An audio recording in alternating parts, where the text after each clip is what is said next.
네, 안녕하십니까. 국토연구원 박진백입니다. 이번 2030 희망포럼 MG집스에서는 현재를 살아가는 2030 청년들의 고민, 집에 대한 이야기를 해보고자 합니다. 오늘 함께 이야기할 전문가 패널로 국토연구원 김지혜 박사님, 그리고 윤성진 박사님을 모셨습니다. 안녕하세요. 네, 안녕하세요. 국토연구원의 김지혜입니다.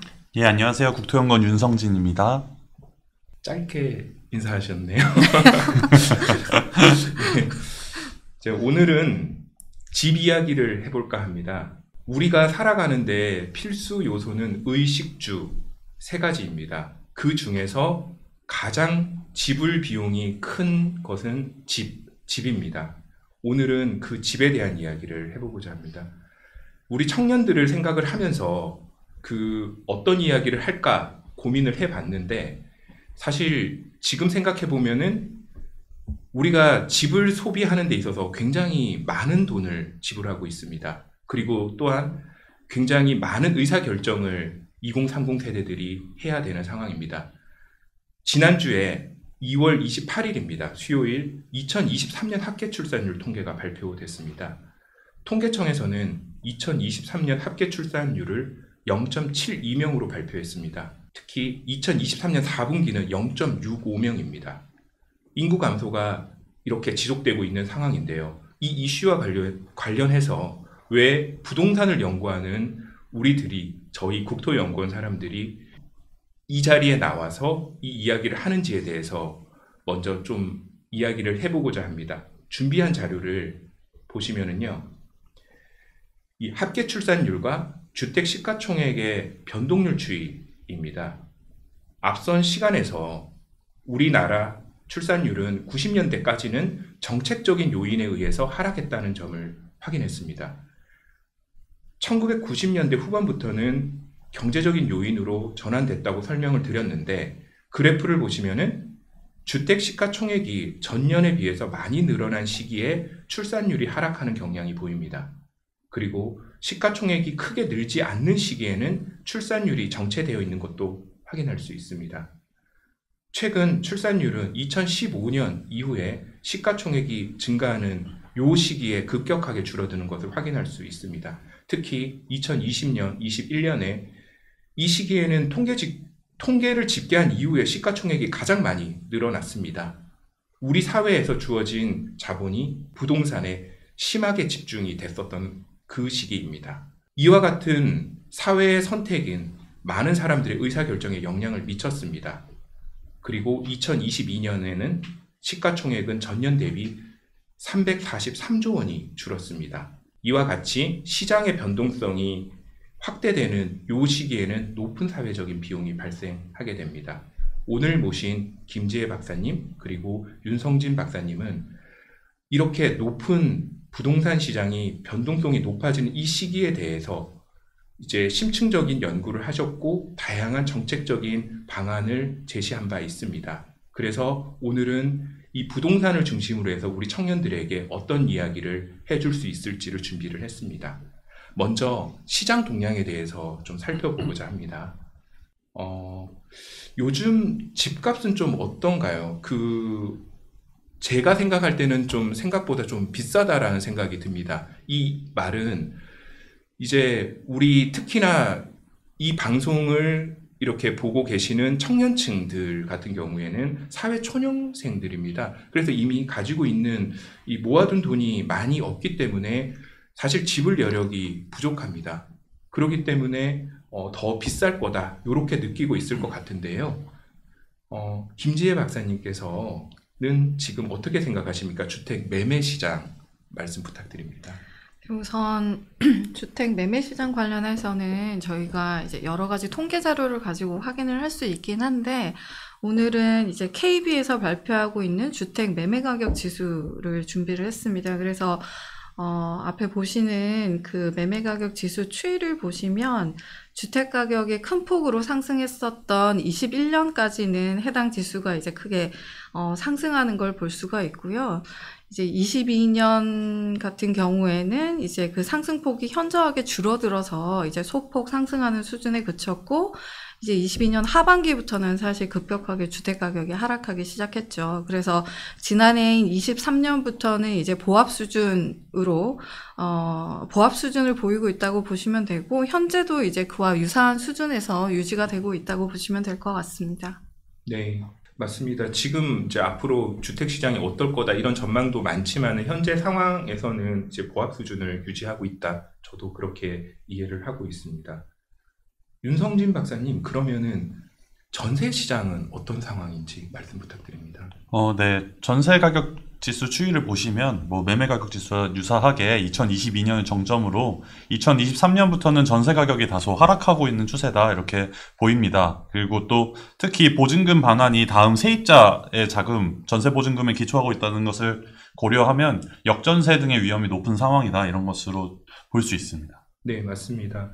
지금 이제 저희가 역전세 이야기를 하는 이유는 사실은 이 전세 시장은 2년 전 가격 대비해서 이제 가격이 높은지 낮은지에 따라서 실제로 역전세 상황이냐 아니냐를 저희가 진단할 수 있습니다. 지금 현재 기준으로는 2년 전 가격 대비했었을 때는 가격이 다소 낮은 수준입니다. 그래서 이제 전반적으로는 매매 시장은 보합 수준, 사실 이제 전세 시장은 최근 몇 개월 동안 좀 많이 올랐었던 것 같습니다. 그런데 여전히 이제 과거 대비해서는 낮은 수준에 있는 것으로 이제 이해를 할 수 있습니다. 저희가 전반적으로 주택 시장을 보면은 2022년 하반기부터는 하락세로 전환이 됐습니다. 최근에는 이제 이렇게 약간 소폭 상향된 바는 있지만은, 그런데 지금은 어찌됐든 과거에 비해서는 등락이 굉장히 높고 낮은 그런 상황인 것 같아요. 이 지금 매매 거래를 통해서도 이 상황을 좀 볼 수 있을지 좀 설명 부탁드립니다. 네. 그 주택 매매 거래 관련해서는 이제 국토교통부에서 이제 매월 이렇게 통계 자료를 이제 제공을 하고 있는데요. 보시면 이제 주택 가격이 이렇게 상승했었던 20년, 21년은 그래도 매매 거래량이 조금 있었던 편이에요. 그런데 주택 가격이 사실 하락했었던 22년이나 23년은 역사적으로 봤을 때도 사실 가장 낮은 수준의 거래량을 보이고 있다고 볼 수 있어서, 이제 박순백 박사님 말씀하신 것처럼 사실 최근에 주택 가격도 그렇지만 거래량에 있어서도 좀 변동폭이 크다라고 볼 수 있겠습니다. 네. 2020년, 23년에 거래량이 줄었다고 하셨는데 그게 왜 그런 걸까요? 뭐 거래량에 실제로 영향을 미치는 요인은 여러 가지가 있을 수 있는데, 이제 뭐 다들 아시는 것처럼 요즘 주택 시장 경기가 안 좋잖아요. 근데 이게 뭐 주택 시장만에 국한된 문제가 아니고 이제 우리나라 전반적인 경기가 조금 침체되어 있다는 것, 그리고 금리 수준이 높다 보니까 주택을 매수하려고 하시는 분들도 그 금리에 따른 이자 비용을 부담을 해야 하는 상황이 된 거죠. 그래서 조금 주택을 매수하는 걸 조금 이렇게 더 고민하게 되는 시점이라고 볼 수 있고, 또 사실은 이렇게 주택을 매수하면서 들어가는 이제 재반 비용들을 다 고려를 했을 때는 아직도 좀 주택 가격이 높은 거 아닌가 하는 그런 이제 고점에 대한 인식이 조금 있다고 볼 수 있을 것 같아요. 그래서 실제 시장에서 이제 주택을 매수하고자 하시는 분들은 가격이 조금 더 내리기를 희망하시고, 또 매도하고자 하시는 분들은 이게 저점 아닌가, 그래서 향후에는 조금 더 가격이 올라가기를 희망하는, 그래서 이제 매도자와 매수자 간의 어떤 가격 갭이 있는 거죠. 그래서 그러다 보니 이 갭 차이가 어느 정도 있다 보니 실제로 이제 거래로 연결되지 못하는 상황인 걸로 볼 수 있겠습니다. 네, 맞습니다. 지금 저도 집을 사려고 이렇게 네. 이렇게 보고 있는데 조금 더 떨어졌으면 좋겠다 이런 생각을 저도 해요. 이제 임대차 거래량은 좀 어떤가요, 윤성진 박사님? 네, 뭐 화면으로 나갈지 모르겠지만 임대차 거래량은 2020년부터 다소 상승하는 추세다라고 좀 보고 있는데, 대체적으로는 변동성이 아주 크지는 않은 이런 상황으로 보고 있습니다.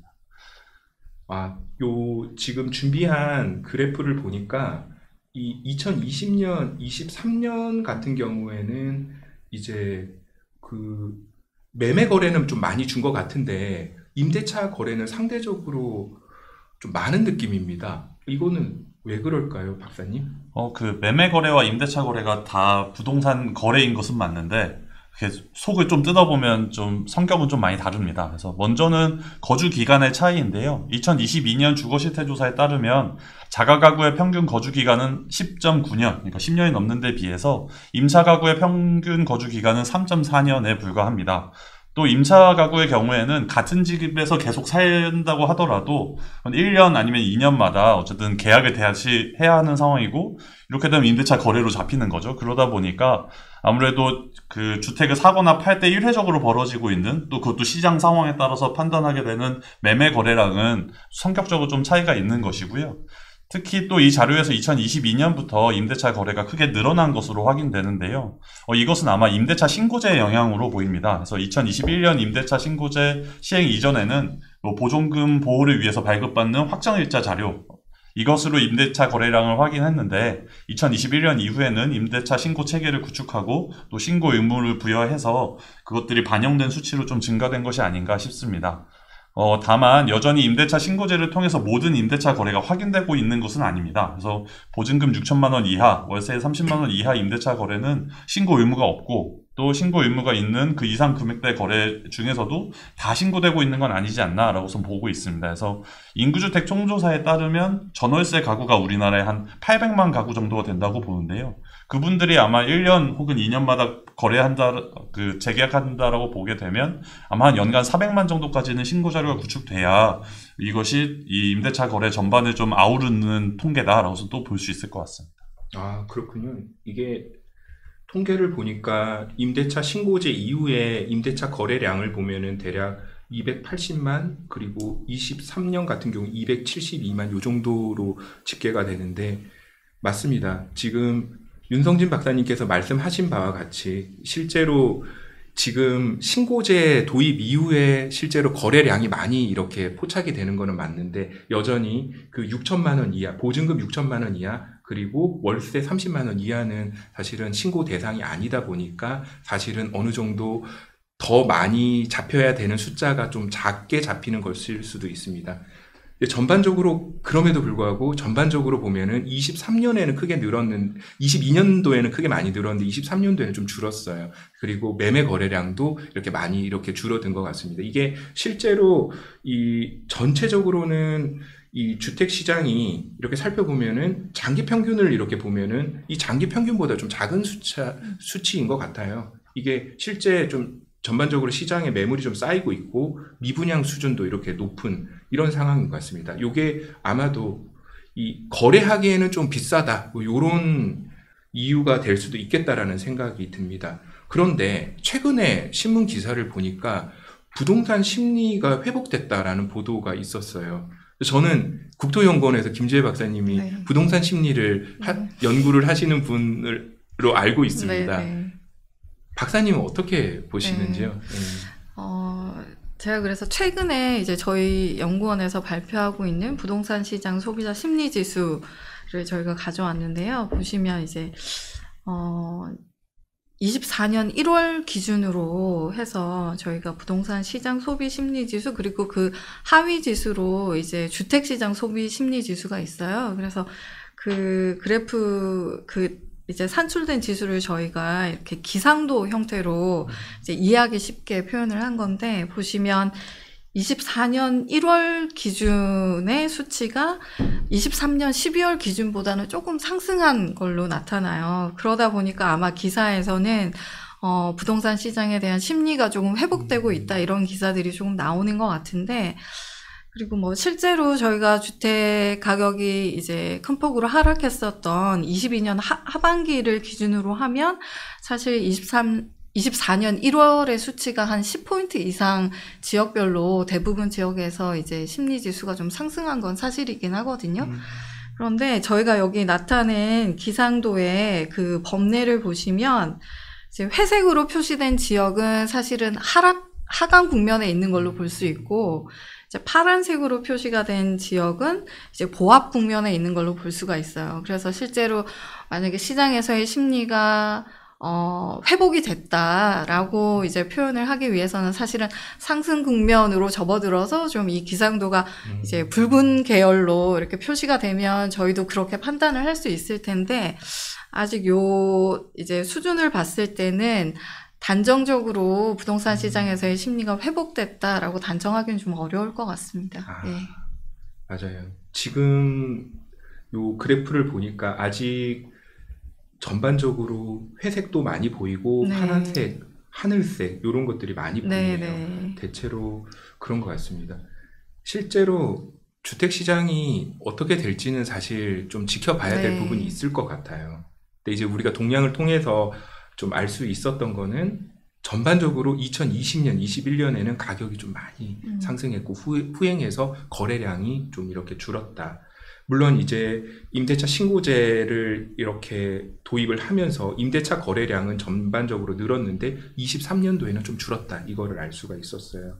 이게 실제로 매매 거래 같은 경우는 일단은 금리가 2020년, 21년 이 시기보다는 금리가 좀 더 높고 또 지금 사실 역사상 21년, 22년 요 초반 시기가 역사상 가장 고가였습니다. 주택 가격이. 이런 고점에서 사실은 어느 정도 이렇게 조정이 됐었는데 여전히 고점 인식을 수요자는 하고 있다라는 말씀을 해주셨어요. 또 어떻게 생각을 해보면은 금리가 저렴하고 가격이 상승하는 국면에서는 다양한 수요들이 생성될 수도 있지만은 요 이후에 이렇게 거래해야 되는 수요들이 또 좀 앞서서 네. 이렇게 시점 간의 이동이 될 수도 있습니다. 요런 이유가 있어서. 그리고 이제 임대차 거래 같은 경우는 실제로 윤성진 박사님께서 말씀하셨다시피 신고제의 역할이 되게 컸었던 것 같은데 저는 이 임대차 입법 관련해서는 그런 생각이 들어요. 입법이 도입이 되면서 사실은 이 신규 가격 그리고 갱신 가격 이 두 가지를 임차인이 선택할 수 있는 권한이 주어진 거잖아요. 그래서 실제로 보면은 더 저렴한 가격을 하나를 선택을 하는 구조일 건데 지금 가격이 하락하면서 갱신 가격보다 신규 가격이 훨씬 더 저렴한 상황이 된 것 같습니다. 그래서 앞서 말씀하신 대로 역전세 이런 얘기를 하신 것 같고요. 그래서 지금 조금 더 이 상황을 종합해 보면은 임대차 시장 그리고 매매 시장은 전반적으로 조금은 혼란식인 것 같습니다. 조금은 가격 하향 국면 이렇게 완전히 회복된 국면은 아니다라는 생각이 듭니다. 이런 내용들이 사실은 우리가 이제 주택시장을 앞으로 전망을 할 때 일정한 방향성을 뚜렷하게 얘기하기 어렵다라는 점을 저희가 이야기를 하는 겁니다. 굉장히 과거보다는 혼란스러운 상황이다. 이 점을 저희가 말씀드렸습니다. 이제 다음으로 저희가 공급 이야기를 하고 싶습니다. 주택 공급. 주택 시장은 수요와 공급에 의해서 가격과 거래량이 결정이 된다라고 저는 배웠어요. 당연히 공급이 부족하면은 가격은 상승할 것이고 또 역도 성립할 것 같아요. 근데 이게 완전히 지배적이진 않을 수는 있겠는데 지금 그렇다면 주택 공급 상황은 어떨까요, 박사님? 네.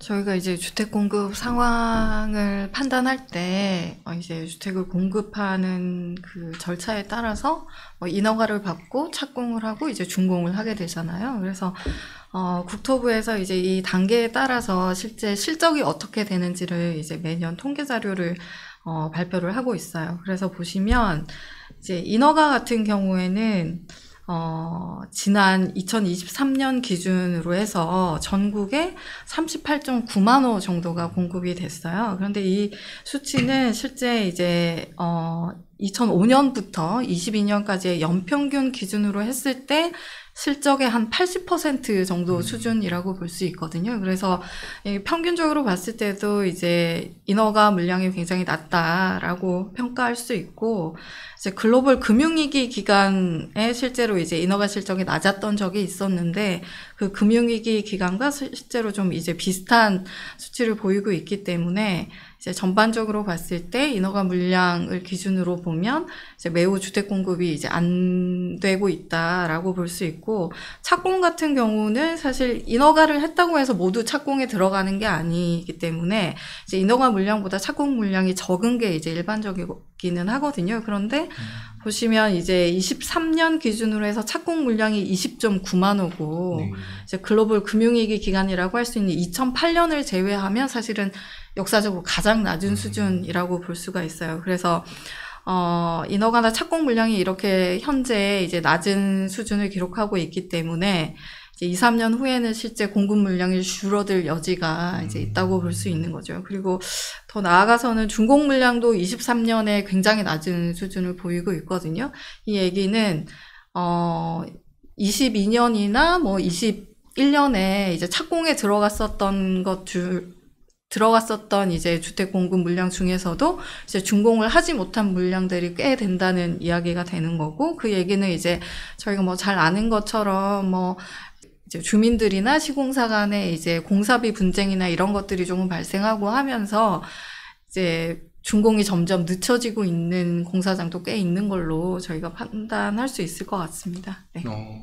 그러면 이 지금 실제로 수치를 보니까 그러네요. 이게 네. 21년 요 시기에 사실은 그래도 54.5만 호 정도가 인허가가 됐는데 착공 물량이 23년 그리고 준공 물량이 23년이 31만 호에서 생각보다 원래 이렇게 한 2년, 3년 텀을 봤었을 때는 생각보다 좀 적은 것 같습니다. 네, 그렇죠. 네. 이게 그러면은 실제로 공급이 이렇게 줄어들면은 가격에 영향을 미칠 수 있을 것 같아요. 네, 뭐 단기적으로 지금 당장은 아니지만 이제 한 뭐 2, 3년 후에는 사실 가격에 영향을 미칠 수 있죠. 네. 과거에 뭐 박사님께서 연구나 아니면 데이터를 보시면서 뭐 그런 경험이 그런 걸 확인해 보신 적이 있나요? 뭐 과거에 공급량이 뭐 가령 많이 늘었을 때 뭐 주택 가격이 안정이 된다던가. 사실 공급에 대해서 이제 사람들이 그런 얘기를 많이 해요. 효과 있다 없다. 왜 통계 분석을 해보면은 아주 클리어하게 안 나타나기도 하거든요. 네. 근데 실제 좀 어떻게 보시나요? 네.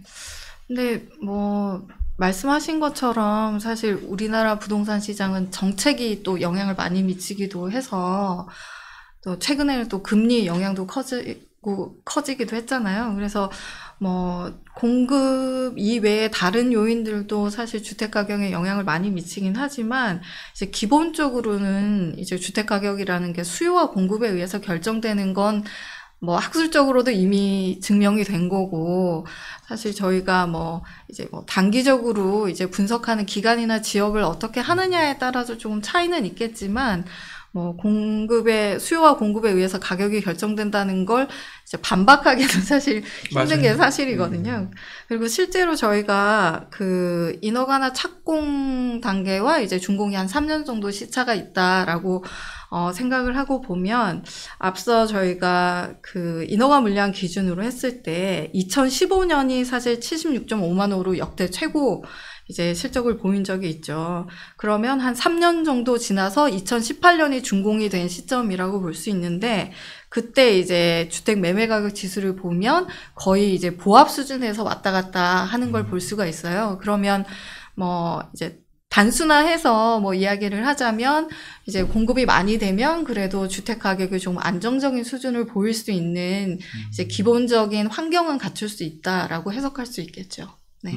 맞습니다. 저도 동의를 하고요. 실제로 오늘 자료를 준비하지는 않았는데 실제로 2015년에 그 이제 공급 물량이 많이 늘고 나서 2018년부터 해서 주택 시장에 주택의 수급 지수, 그리고 전세 수급 지수, 매매 수급 지수, 그리고 전세 수급 지수가 100 미만으로 해서 이렇게 쭉 이렇게 떨어졌습니다. 이 말은 공급 우위 시장으로 변화했었다라는 얘기입니다. 그래서 실제로 그 시기가 실제로 전반적으로 그 주택 가격이 좀 안정이 됐었던 시기이기도 하고, 그때가 공급이 많았었던 시기였습니다. 그런데 지금 이 공급 상황에 대해서 아마 윤성진 박사님께서도 어떻게 생각하시고 있는 부분이 있을 것 같은데 어떠신가요? 네, 워낙 앞에 지표들이 내는 것들은 김지혜 박사님께서 잘 짚어주셔가지고, 근데 이게 주택 가격 측면들에 있어서도 주택 공급이 되게 중요하지만, 주택이라는 것이 한번 공급되고 나면 우리가 오랫동안 거기서 살고 이렇게 살아가야 되는 거잖아요. 그래서 그 외에 아무래도 도시 노후화 상태라든가 아니면 유해 그 삶의 질이라든가 이런 측면들을 다각적으로 다 종합해서 주택 공급을 좀 바라봐야 되는 것이 필요하지 않나 이런 것들을 좀 덧붙이고 싶습니다. 아, 맞습니다. 전반적으로 지금 우리나라에서 이제 공급 물량이 좀 줄어들었고, 그리고 이제 이런 상황에서 최근에 미분양 통계를 살펴보면은 미분양도 꽤 많이 늘어난 것 같아요. 사실 공급은 한 시기에 뭐 이렇게 늘고 한 시기에 뭐 이렇게 또 많이 줄고, 이거는 사실 바람직하지 않다라고 전 개인적으로 생각을 합니다. 이게 실제로 한 시기에 굉장히 집중되거나 이렇게 해버리면은 부동산 시장 일반적으로 사이클이 이렇게 있는데 이 사이클을 굉장히 키우는 역할을 할 수가 있다라고 저는 생각을 합니다. 그렇게 되면은 결국에는 이로 인한 어떤 사회적인 비용은 수요자가 이렇게 많이 지불하게 되는 구조라고 생각을 합니다. 그런 의미에서 좀 김지혜 박사님께 좀 여쭤보고 싶어요.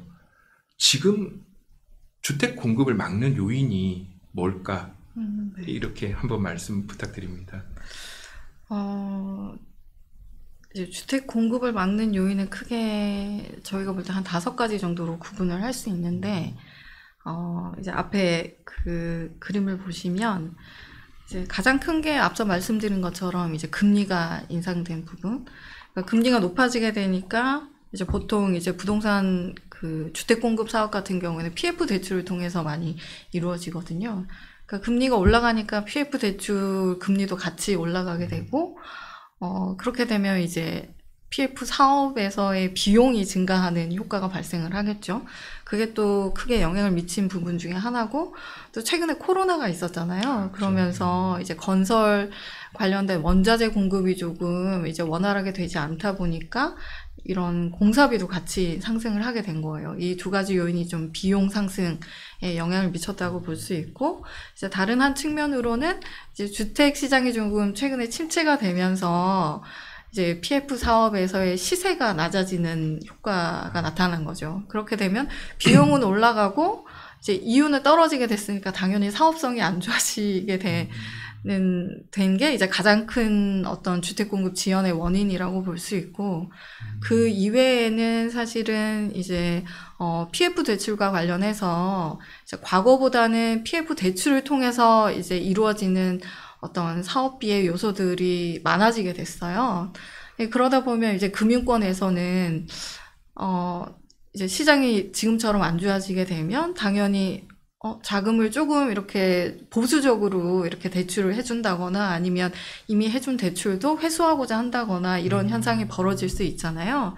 이제 그러다 보니까 이제 오히려 주택 공급이 더 이제 더디게 되는, 현재와 같은 상황에서는 더 더뎌지는 그런 이제 현상이 나타나게 된 거고, 그 이외에도 사실은 이제 우리나라 같은 경우에는 이제 제도적으로는 이제 주택을 공급할 때 PF 이외에 뭐 리츠를 활용한다거나 뭐 다른 방식, 신탁 방식으로 한다거나 이렇게 제도적으로는 주택을 공급할 수 있는 그런 기반들이 마련이 되어 있기는 한데, 실질적으로는 이제 다른 어떤 비이클을 사용하기에는 좀 제약들이 있는 거예요. 그래서 이제 너무 지나치게 하나의 방법으로 이제 그 주택 공급의 어떤 자금 조달이 이루어진다는 것도 조금 문제점 중에 하나로 볼 수 있고, 그 이외에는 저희가 이제 정비 사업 같은 걸 할 때 이제 뭐 시공사나 아니면은 이제 주민들 간에 뭐 분쟁이 있다거나, 특히 신탁 방식 같은 걸 할 때는 조금 보통은 이제 주민들 같은 경우에는 이제 조합 방식을 좀 선호하시긴 하거든요. 왜냐하면 이제 조합 방식으로 하면 이제 조합원들의 의견을 조금 더 이제 적극적으로 사업에 반영할 수 있다는 이제 뭐 장점이 있기 때문에.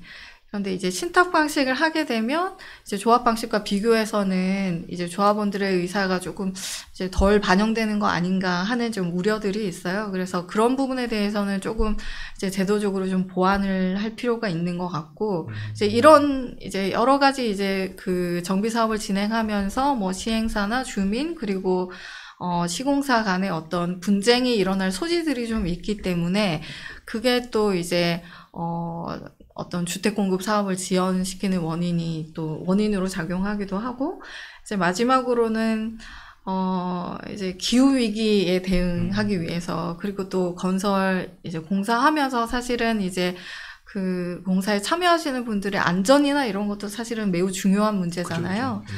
그래서 이런 것들이 뭐 세계적인 흐름이고 또 필요한 사항이기 때문에 정부에서 뭐 일정한 규제를 시행할 수밖에는 없는 거거든요. 그래서 이런 규제들이 들어가게 되고 또 이제 뭐 기후 위기나 이런 것에 좀 대응하고자 이제 뭐 탄소 배출을 좀 줄이는 방향으로 한다거나 하게 되면은 이제 공사비가 올라가는 또 측면이 있기는 해요. 그래서 이런 여러 가지 요인들이 좀 복합적으로 작용을 해서 지금 같은 뭐 주택 공급이 좀 지연되는 상황이 이제 발생하고 있다라고 이해해 주시면 될 것 같습니다. 아, 그러면 이게 문제점을 원인을 무려 5가지를 네. 제시를 해주셨어요. 너무 많죠? 아닙니다. 사실 이렇게 사실 이게 비단 이게 5가지가 대표적인 사례일 네, 거예요. 네. 사실 이거보다 더 많겠죠. 그쵸. 예. 근데 이렇게 어떤 공급이 이렇게 지연시키는 이런 원인들을 우리가 알게 됐으면 사실 정부에서도 어떤 역할을 해달라라고 하는 정책적인 노력에 대한 것도 우리가 좀 고민을 해봐야 네, 쓸 네. 거라고 저는 생각을 네, 합니다. 네. 박사님께서. 어떤 게 있을까요? 대표적으로 한 3가지 정도를 들 수 있는데, 네. 이제 특히 이제 PF 사업과 관련해서 이렇게 유동성이 공급되지 않는 이제 자금이 원활하게 공급되지 않게 되면 사실 이제 그 PF 사업이 진행이 되지 않으니까 이런 부분들을 조금 미연에 방지를 하고 좀 지원을 하고자 이제 뭐 대주단 협약 같은 걸 시행을 한다거나 아니면은 정상화 펀드 조성을 해서 이제 사업 재구조화를 통해서 이제 사업이 원활하게 진행이 될 수 있도록 지원하는 게 있고, 이제 마지막으로는 이제 사업자 보증 같은 걸 시행을 해서 이제 브릿지론에 있는 것들이 조금 이제 본 PF로 넘어갈 수 있게 지원하는 정책들을 시행을 했어요. 그래서 대주단 협약 같은 경우에는 이제 뭐 새마을금고를 포함해서 한 3,700곳이 넘는 그 금융사들이 다 참여를 했고요. 그래서 현재 한 23곳 정도가 이제 경공매를 시행하는 사업장으로 이제 정리를 추진 중이고, 그 이외의 사업장 같은 경우에는 뭐 신규 자금을 지원한다거나 아니면 이제 만기를 연장해주는 방식으로 해서 사업이 진행될 수 있게 지원을 하고 있습니다. 그리고 이제 정상화 펀드 같은 경우에는 이제 당초에는 한 1조 원 수준으로 이제 펀드를 조성할 계획이었는데 이제 계획했던 목표 수준보다는 좀 초과해서 달성을 했어요. 그래서 작년에 브릿지론 단계에 있는 이제 오피스 사업장을 주거 용도로 이제 사업 재구조화를 해서 사업을 이제 진행한 사례가 있고, 뭐 그 이외에 아직 이제 뚜렷할 만한 이제 성과를 이제 두각을 나타내고 있지는 않지만 향후에는 이 정상화 펀드도 좀 많이 활용이 될 걸로 생각이 됩니다. 그리고 3번째 그 사업자 보증과 관련해서는 이제 공적 보증기관이라고 할 수 있는 뭐 HF나 허그 등을 활용을 해서 보증을 제공을 함으로 인해서 이제 PF 사업과 관련해서 평균적인 대출 금리를 조금 이렇게 인하할 수 있는 효과를 기대할 수 있거든요. 그러면 비용이 조금 이제 줄어드는 이제 효과가 나타날 테니까, 그러면 이제 PF 사업도 조금 현재보다는 원활히 진행될 수 있지 않을까 하고 이제 뭐 정부 쪽에서는 조금 기대를 하고 이런 지원들을 하고 있고, 또 뭐 가장 최근에 뭐 110 대책을 발표하면서 사실 도심 내 주택 공급을 조금 확대한다던가 아니면 뭐 1기 신도시나 3기 신도시에 대해서 뭐 재개발 재건축을 좀 원활하게 진행하고 또 뭐 공공주택 공급 같은 걸 많이 하는 정책들도 발표를 했었고, 또 이제 저희가 아는 뭐 오피스텔 같은 소형 주택을 조금 도심에 이제 공급을 많이 해서 주택 공급 유형을 좀 다양화하고자 하는 정책들도 펴고 있는 상황입니다. 아, 네, 잘 들었습니다. 맞는 것 같아요. 이게 지금 저희가 지금 공급 문제가 사실은 굉장히 중요합니다. 현 정부에서도 지금 주택 공급을 잘 하기 위해서 다양한 이런 노력들을 하고 있고요. 사실 이런 노력들이 앞으로 한 2년, 3년 이후에 또 사실 주택 경기에 영향을 직접적으로 미치는 요인이 될 수 있을 것 같습니다. 이렇게 공급이 만약에 잘 안 된다라면은 사실 이제 우리가 이게 축적된 어떤 공급량에 의해 가지고 지금 어떤 주택의 어떤 가격 이런 것들이 형성이 될 수가 있는 건데, 이런 문제들이 지금 이런 정부의 노력에 의해 가지고서 어느 정도 이렇게 앞으로 공급이 잘 되도록 이렇게 기대를 해보겠습니다. 그리고 이렇게 공급이 잘 되는, 이제 공급을 잘 하기 위한 어떤 정책적인 노력도 있는데, 이게 청년과 관련해서는 시청자층이 이제 저는 네네. 청년이라고 생각을 합니다. 청년과 관련해서는 어떤 주택 공급 정책이 필요하다 네. 생각을 하시죠, 박사님? 사실 청년 2030 청년이라고 저희가 이야기하지만 그 청년 안에서도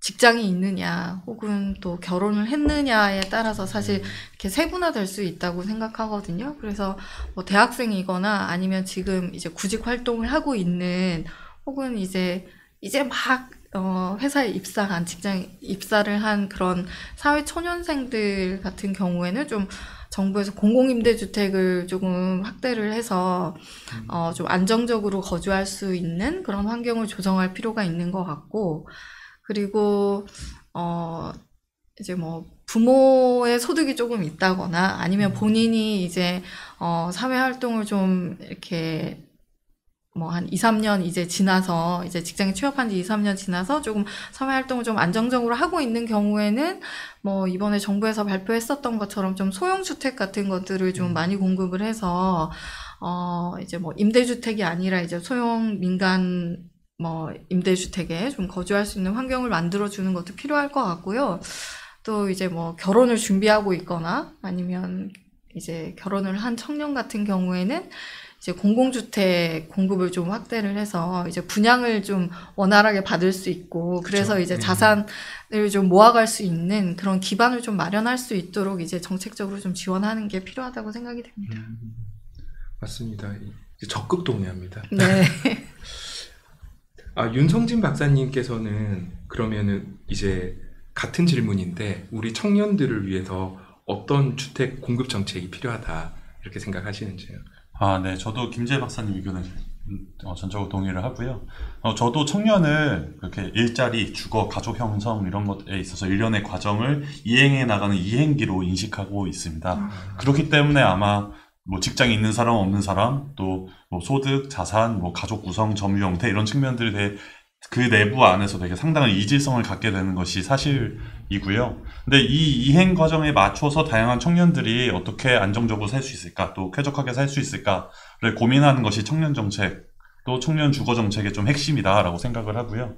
또 한 가지를 좀 덧붙여 보면 전통적으로 또 소위 정상적이라고 또 소위 일반적이라고 표현되던 이런 이행 과정 같은 것들이 있었는데, 그러한 관념들이 좀 청년 세대에서는 좀 잘 안 먹히거나 잘 맞지 않는 부분들도 있는 것 같습니다. 뭐 비정규직의 시기가 좀 길어진다거나 노동 측면에서 그쵸, 뭐 그쵸. 1인 가구로 머무는 시기가 생각보다 더 길어진다거나 아니면 비혈연 비혼인의 형태의 가구 구성들이 좀 많아진다거나 뭐 이러한 측면들의 좀 새로운 측면들이 있는데, 이런 것들을 저희가 좀 잘 연구해서 잘 포착해내서 또 알맞은 정책을 만들어내고 또 그에 알맞은 주택 공급이 이루어지는 것이 좀 중요하지 않을까 이렇게 생각합니다. 네, 맞습니다. 아마 윤성진 박사님께서 이 분야를 굉장히 지금 열심히 연구하고 있다라고 저는 알고 있어요. 저는 그렇게 생각합니다. 아마 이제 몇 년 더 지나고 나면 이제 윤성진 박사님께서 이 분야에 굉장히 많은 연구 실적을 통해서 많은 정책 기여를 하실 거라고 생각을 합니다. 장기적으로 이 주거 안정을 위해서는 사실 기남목에서 공급 정책이 있어야 될 것 같아요. 그래서 저희가 지금 하는 이야기들은 그런 것 같습니다. 사실은 저희가 청년만을 대상으로 해서 하는 얘기는 아니고, 사실은 우리 온 국민을 대상으로 하는 이야기입니다. 공급은 굉장히 안정돼야 되고, 특히 지금 이 저출산 시대에 굉장히 인구가 소멸하고 있는 이 시기에 사실 청년들의 주거 불안이 굉장히 높다라고 하는 점을 저희가 주목해서 이 앞선 이야기들을 좀 드린 겁니다. 그래서 실제로 보면은 청년들이 의외로 어떤 정책적인 어떤 사각지대 이렇게 많이 있다라고 생각을 합니다. 그래서 사실 저희도 열심히 찾아보고 있는 중이고요. 또 저희 윤성진 박사님, 김지혜 박사님께서도 이런 부분에 주목을 해서 많이 연구를 하실 거라고 생각을 합니다. 정부에서도 이제 청년에 대해서 조금 더 주목해서 정책의 영역을 잘 확인해 주셨으면 좋겠습니다. 전세 월세 이야기를 좀 하고 싶어요. 근데 전세 월세 이야기 중에서 지금 저희가 좀 주목해서 봐야 되는 내용은 리스크입니다. 사실 청년을 우리가 대상으로 해서 지금 이야기를 하고 있는데 청년들은 직장 생활을 한 지 얼마 안 된 이런 사람들입니다. 그렇기 때문에 주거 마련을 위해서 재원이 충분하지 않아요. 그래서 가령 부모님의 도움을 받을 수 있다면 조금은 더 나은 환경에서 시작을 할 수 있을 것 같은데 다수는 그렇지 못합니다. 이제 이런 상황에서 선택하게 되는 게 전세 월세입니다. 근데 2022년 이후에 주택가격 하락기 요 시기에 우리가 직면하게 됐었던 게 전세 사기, 보증금 미반환 이 문제였어요. 굉장히 심각한 문제였습니다. 사람이 자살까지 했어요. 저는 이게 굉장히 심각한 문제다라고 생각을 해요. 김지혜 박사님, 네. 보증금 미반환과 관련해서 네. 좀 문제에 대해서 좀 진단을 해주실 수 있으시겠습니까? 이제 보증금 미반환과 관련해서 이제 저희가 살펴볼 수 있는 게 임차권 등기 명령 제도라는 그렇죠. 게 있고 또 하나가 이제 대위 변제와 관련된 건수가 얼마나 되느냐 이런 걸 볼 수가 있는데 저희가 임차권 등기 명령 제도라는 게 이제 저희가 주택임대차 보호법 상에 어떤 대항력을 갖추기 위해서는 그 주택에 계속 이제 이제 주소지를 거기에 이제 두고 있어야 되는 거죠. 그렇죠. 예. 그런데 저희가 이제 전세 계약을 하고 이 계약 기간이 만료가 됐어요.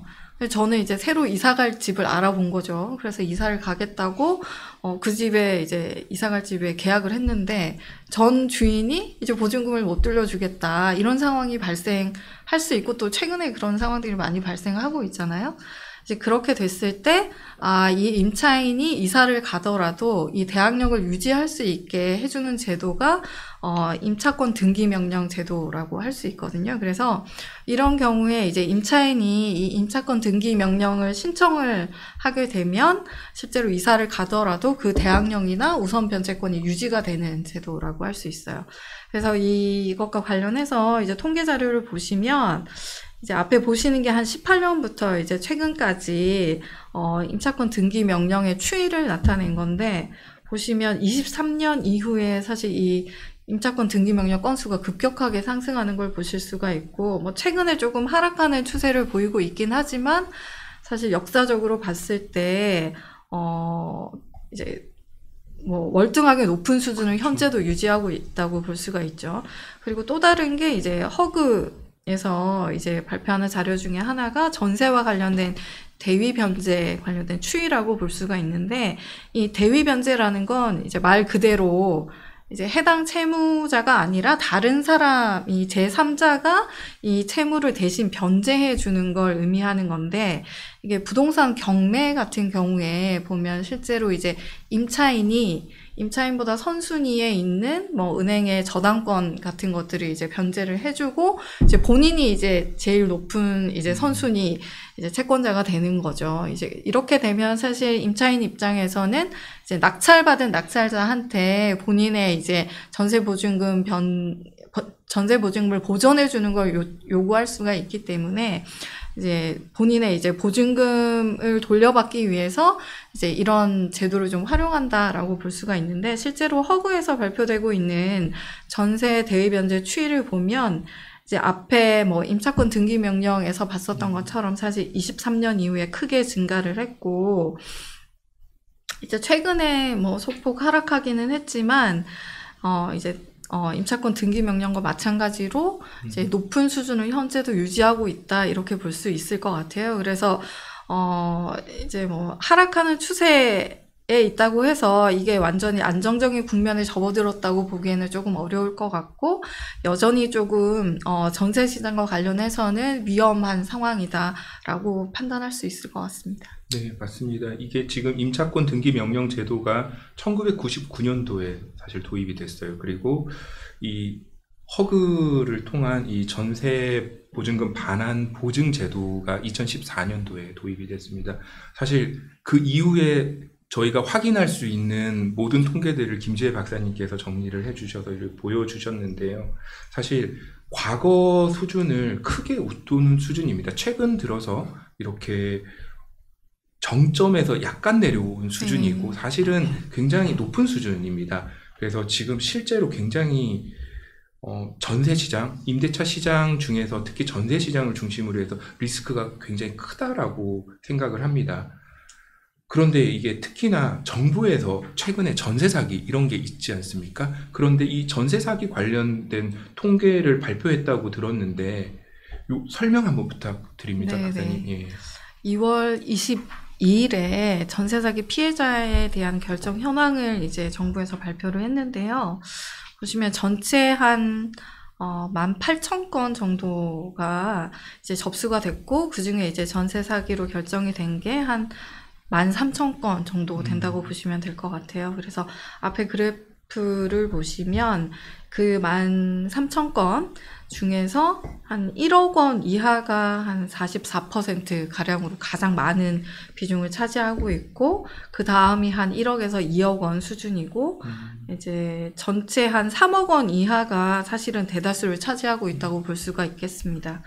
그리고 이걸 지역별로 나눠서 보면 사실 서울, 경기, 인천이 이제 큰 비중을 차지를 하고 있고요. 그래서 서울 같은 경우에는 전체의 한 25.8% 수준으로 이제 가장 많은 이제 비중을 차지하고 있고, 이제 뭐 경기나 인천을 합하게 되면 사실 이제 과반 이상이 넘는 걸로 볼 수 있고, 이제 이 수도권을 제외하고는 대전이나 부산이 조금 많은 상황이라고 볼 수가 있습니다.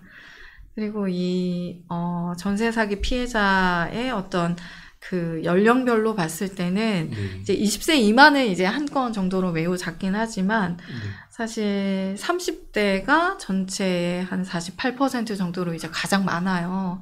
그리고 이제 20, 30대로 이제 넓혀서 보면 사실 20, 30대 청년이 사실 대다수를 차지하고 있다고 볼 수 있기 때문에 이 전세 사기와 관련해서는 이제 대부분 사실 청년들이 직면한 문제 중에 사회적인 문제 중에 하나라고 볼 수 있겠습니다.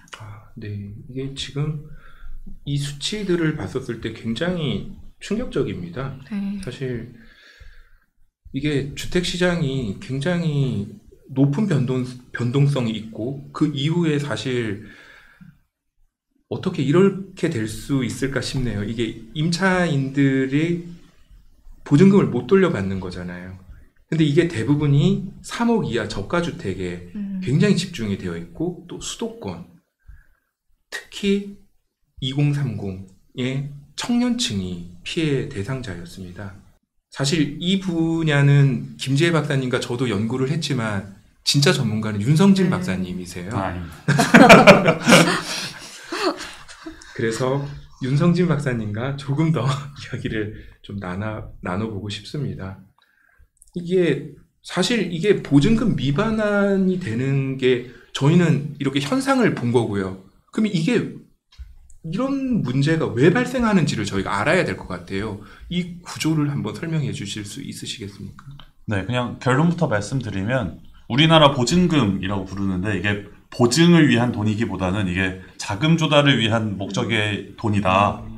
그래서 그런데 사실 외국에 전세 제도가 없다라는 말씀 많이 들어보셨을 텐데, 외국은 이게 보증금이 되도록 하기 위한 노력들을 제도적으로 많이 하고 있는 것으로 보여요. 그래서 뭐 사실 임대인이 집을 내놓는다라는 것에서 일부 리스크라는 것이 존재하거든요. 그러니까 세입자가 월세를 안 낼 수도 있고 세입자가 집을 훼손시킬 수도 있기 때문에 일정 금액의 보증이라는 것이 필요한 것은 사실인데, 그렇기 때문에 그것을 보증할 수 있을 만한 한 달에서 한 3달 정도 되는 금액으로 제한한다거나, 그렇죠. 그리고 그렇게 해서 일부 받은 돈을 어떻게 보관할 것이냐, 그래서 뭐 정부에 맡기는 데도 있고 따로 별도의 계좌를 지정하도록 해서 이 돈이 다른 목적으로 쓰이지 않고 보증의 목적으로 쓰이도록 좀 제한하는 제도들이 외국에는 있는데, 우리나라는 그 제도적 흐름이 그런 게 아닌 거죠. 그래서 이게 오히려 이런 보증의 수준을 넘어서서 이게 보증금을 받아서 주택 구입 자금으로 사용하는 이것이 관행이 되다 보니, 그렇다고 이게 어떻게 보면 금융이고 파이낸스고 이런 것인데, 또 금융에 적용되고 있는 제도, 그러니까 우리나라의 뭐 은행이나 뭐 심지어는 대부업이라고 하더라도 나름의 금융으로서의 규제를 받고 있는데 돈을 주고 받는 과정에서 빌리는 사람의 신용이나 이런 것들을 본다거나 빌려주는 사람들도 얼마나 또 건전한가도 보는데 저희 주택 임대차에서는 그런 것들이 적용되지 않는다라는 것이 가장 중요한 배경이 될 것 같고 그렇기 때문에 보증금이 안전하게 보관되어 있을 가능성 자체가 매우 낮고 그러니까 임대 만료 시에 뭐 시장 상황에 따라서 뭐 다음 세입자가 잘 구해지지 않는다거나 아니면 주택 가격이 하락했다거나 뭐 아니면 집주인이 뭔가 경제적 상황이 그때 안 좋다거나 이렇게 되면 못 받을 가능성이 되게 높은 그런 상황이 되고 그런 것이 좀 집중화되면 이러한 상황들이 벌어진다라고 보는 것이고요. 제가 작년에 했던 연구는 사실 두 분께서는 역전세, 뭐 깡통전세 이런 것들로 되게 잘 연구를 해주신 것들 좀 받아서 좀 이 사례들을 좀 모아봤어요. 그래서 그 모으는 과정에서 이게 보증금이 반환됐다 어떤 돈으로 반환이 되나를 좀 여러 가지 층위로 나눠가지고 좀 정리를 해봤는데요. 아마 그림에서 보시는 바와 같이 이게 첫 번째는 임대인이 자기 돈으로 이걸 돌려줄 수 있을 때의 경우가 그런 그 집주인이 뭐 본인 돈으로 돌려주거나 아니면 빌려서라도 돌려주게 되면 큰 문제가 없는 상황이고 또 우리나라 관행에서는 다음 세입자가 잘 들어와서 그 다음 세입자 돈으로 잘 돌려주게 돼도 큰 문제는 안 생겨요. 그런데 그것이 안 되게 되면부터 이게 문제가 발생하는 거고 일단 그렇게 해서 제때 못 돌려주게 된다. 그러면 아까 설명해 주셨던 한 달 정도의 시간들이 지나서 임차권 등기 이런 과정들을 거치게 되고 근데 임차권 등기 과정을 거쳤을 때 내가 계약할 때 뭔가 불안해서 보증보험을 가입을 했다. 그러면은 그 시기에 보증기관에서 그 돈을 돌려주게 되니까 일부 한두 달 동안의 마음고생과 이런 스트레스들은 있지만 그래도 어쨌든 돈은 떼이지 않는 상황이 되는 거죠. 근데 보증보험을 가입을 안 했다 하면 이게 또 문제가 심각해집니다. 그렇죠. 그래서 그때는 뭐 경매나 공매 이런 과정들을 거치게 되고 그럼 낙찰이 얼마에 될지 내 앞에 선순위 채권은 있는지 없는지 뭐 내 금액이 너무 커서 최우선 변제금의 수준이 넘진 않는지 이런 것들을 고민해야 되는 상황인데 이러한 일련의 과정을 거쳐서도 보증금이 안 나오게 된다. 그러면 그때서야 이 보증금이 떼이게 되는 상황인 것인데 그러다 보니 이게 이 일련의 과정을 다 동원하더라도 못 받으신 분들의 케이스들이 아마 지금 전세 사기나 이런 뉴스화되고 있는 사람들의 상황이고 아마 일상적으로 좀 몇 주씩 밀린다거나 한두 달 정도씩 밀리는 케이스들 되게 스트레스 받는 상황인데 그런 상황들은 훨씬 더 많을 것으로 보인다라는 것이 제 연구의 취지였고 이걸 통해서 되게 정확하진 않지만 좀 대략적인 시산을 해보면 이렇게 보증금 반환이 좀 밀릴 수 있는 지연 위험 가구들은 아마 24.1만에서 49.2만 정도까지 되고 그리고 보증금 미반환 못 돌려받을 수 있는 가구가 한 2만에서 한 4만 정도의 가구가 된다라고 저는 제가 시산한 결과를 냈던 적이 있습니다. 이게 작년 기준인가요? 아니. 네. 이게 또 세부적인 걸 설명하다 보면 또 이렇게 자료가 좀 디테일해서 네. 그래서 대략 제가 한 분기 정도 그러니까 현재 있는 계약 상태들에 대해서 몇 가지 기준들을 적용한 것이긴 한데요. 네. 네. 그래서 분기 정도라고 보시면 될 것 같습니다. 와, 이게 어마어마한 숫자네요. 이게 실제로 우리가 전세 사기 아까 전에 김재희 박사님 봐주셨었던 그 케이스가 18,000 케이스 중에서 이렇게 결정이 됐다고 하는데 그거를 넘어서는 수준으로 보입니다. 굉장히 심각한데 이런 것들을 연구를 하셨으면 정책 방안도 많이 고려해봤을 것 같아요. 네. 그래서 이게 사실 이 보증금 미반환인 위험이 높은 주택 아까 그 일련 과정들을 보여드렸지만 이게 최종 결론으로 가게 되면 주택 매도 가격이 되게 중요해지는 거거든요. 그렇죠. 그 매도 가격이 나름의 경로 의존성들을 갖는다고 보면 전세가율이 너무 높은 주택들을 좀 막는 것이 필요하지 않나라는 생각들이 듭니다. 그러니까 허그나 HF 같은 보증기관은 사실 여러 가지 주택을 통해서 위험을 좀 해지할 수 있음에도 불구하고 전세가율이 90% 이상인 주택들은 보증보험을 받아주지 않아요. 그건 너무 위험하다는 거죠. 그런데 일상적으로는 그 전세가율이 90% 넘는 것들도 잘 거래되고 있으니 그런 것들은 좀 시장에서 거래되지 않도록 위험한 주택이다라고 좀 하는 것이 중요하지 않을까 싶고요. 90% 이하라고 하더라도 한 60%에서 90%는 시장 변동에 따라서 이런 위험이 발생을 할 수도 있잖아요. 또 앞에 선순위 채권이 붙기도 하고 하니까요. 그래서 이 구간들은 보증기관을 통해서 좀 보증보험을 의무 가입하도록 하는 방식으로 좀 위험한 주택이 시장에 나오지 않도록 하는 것이 중요하다라고 보는 것이고요. 그리고 이런 꼭 이 보증금 미반환이나 이런 상황 말고도 보증 지연에 그러니까 반환 지연도 사실 큰 문제가 됩니다. 아까 말씀하신 것처럼 다음 집에 이사 가려고 다 계약해놨는데 돈 안 돌려주면 위약금 물어야 되고 뭐 이런 상황들도 좀 고려한 정책 설계가 필요하다라는 것인데요. 그래서 이게 사실 저희 계약해보면 마지막 날 돈 돌려받을 때까지 받을 수 있는지 없는지 잘 모르거든요.